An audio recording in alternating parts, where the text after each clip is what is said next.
میرے عزیز بھائیوں، میں اور آپ سوچیں، آج ہم عاشق رسول ہونے کے دعوے کرتے ہیں اور ہمارے لباس کیسے ہیں، ہماری شکل و صورت کیسی ہے، ہماری غمی اور ہماری خوشی کیسی ہے، ہم کس راستے پر چلتے ہیں، اور غیروں کے طریقے پر چلنے پر ہمیں ملے گا کیا، یہ تو بتائیں۔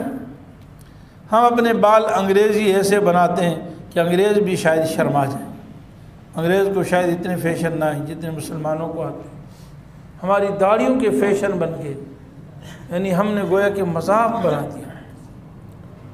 امام الانبیاء سرکار دو عالم صلی اللہ علیہ وسلم کی داڑھی تو ایسی تھی جس سے سینہ بھر جاتا تھا، پورا سینہ چھپ جاتا تھا۔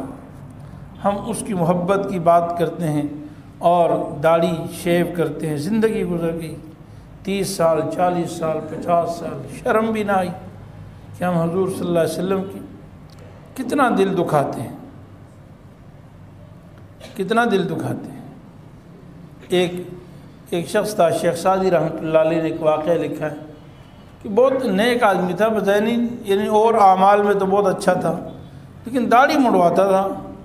اس کو شیطان نے غلط ذہن میں بات ڈالی ہوئی تھی، وہ کہتا تھا جی میں کسی کا دل نہیں دکھاتا، بھلے میں داڑھی کاٹتا ہوں لیکن کسی کا دل، جیسے لوگ اپنے لیے مختلف دین بنا لیتے نا، ہر شخص نے اپنے لیے دین بنا رہے ہیں کہ یہ چیز میں کروں گا، کسی ایک شعبے کو اپنا لیا۔ اللہ اکبر۔ تو اس شخص نے ایک اللہ والے سے اسی طرح بات ہوئی، تو اللہ والے نے ان سے کہا کہ خدا کے بندے، تو جو کام کر رہا ہے اس سے امام الانبیاء کا دل دکھا رہا ہے، جس شکل کو تو بنا رہا ہے حضور صلی اللہ علیہ وسلم تو قیامت کے دن اس کو دیکھنا برداشت نہیں فرمائیں گے۔ جب حوض کوثر پہ حاضر ہوگا تو حضور صلی اللہ علیہ وسلم تو اس شکل کو نہیں دیکھیں گے۔ جب دنیا میں آپ صلی اللہ علیہ وسلم نے کسی داڑھی مڑنے والے کافر کو نہیں دیکھا اور چہرہ پھیر لیا، ایک دفعہ 2 سفیر آئے تھے، داڑھی منڈے تھے، آپ صلی اللہ علیہ وسلم نے چہرہ پھیر لیا تھا، تو کسی مومن کو جو اپنے آپ کو مسلمان کہتا ہوگا اور وہ اس قدر رسول اللہ صلی اللہ علیہ وسلم کی مخالفت کرے تو کیا امید ہے کہ قیامت کے دن رسول اللہ صلی اللہ علیہ وسلم دیکھیں گے؟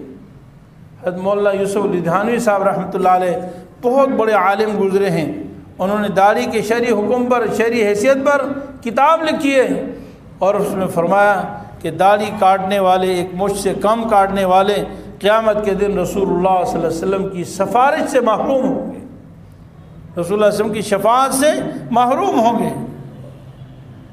اور فرمایا یہ ایسا گناہ ہے کہ وہ حجر اسود کے سامنے کھڑا ہو، شب قدر میں ہو اور ملتزم سے چمٹا ہوا ہو، رمضان مبارک کا مہینہ ہو، دعائیں کر رہا ہو، لیکن اس گناہ کی وجہ سے اس پر وہاں بھی وبال نازل ہو رہا ہے۔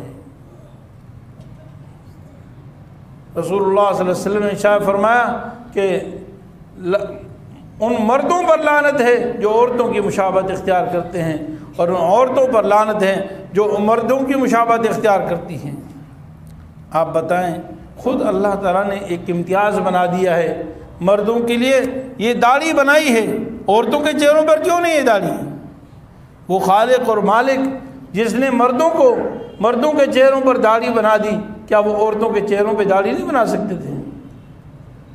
لیکن نہیں، ہم نے اس امتیاز کو مٹا دیا ہے۔ ہم مقابلہ کر رہے ہیں کہ ہم بھی عورتوں کی طرح داڑھی کاٹیں گے، صاف کریں گے تاکہ عورتوں کی طرح محسوس ہو۔ یہ مشابہت نہیں تو کیا ہے؟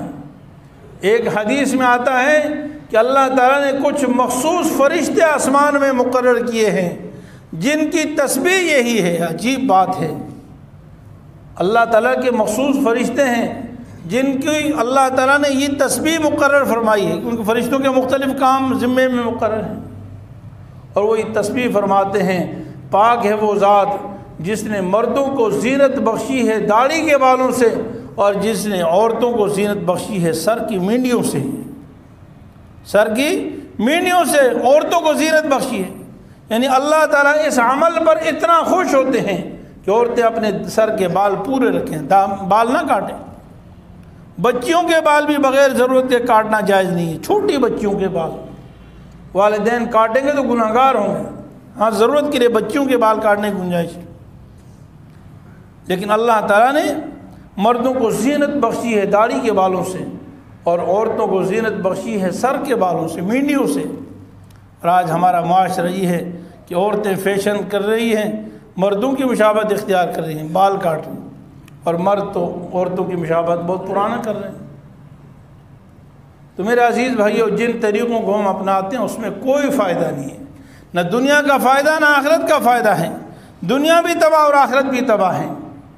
اور رسول اللہ صلی اللہ علیہ وسلم کی اطاعت اور اتباع کرنے میں دنیا اور آخرت کی کامیابی ہے۔ ہم اپنے گریبان میں سوچیں اس پر کہ ہمیں ایک دن دنیا سے جانا ہے، اور یہ قرآن و سنت کے احکام میرے لیے اور آپ کے لیے ہیں۔ اللہ تعالیٰ سے دعا ہے اللہ تعالیٰ ہم سب کو ہمت دے، توفیق دے، رسول اللہ صلی اللہ علیہ وسلم کی اطاعت کریں، فرما برداری کریں، اور دنیا میں بھی ہماری کامیابی ہو اور آخرت بھی اللہ تعالیٰ ہمیں مفتی صاحب کامیابی کے عطا یوٹیوب فرمائے۔ چینل کو سبسکرائب کیجئے اور ان کے تازہ بیانات کے ذریعے اپنی علمی، اصلاحی اور فکری آبیاری کرتے رہیے۔ جزاکم اللہ۔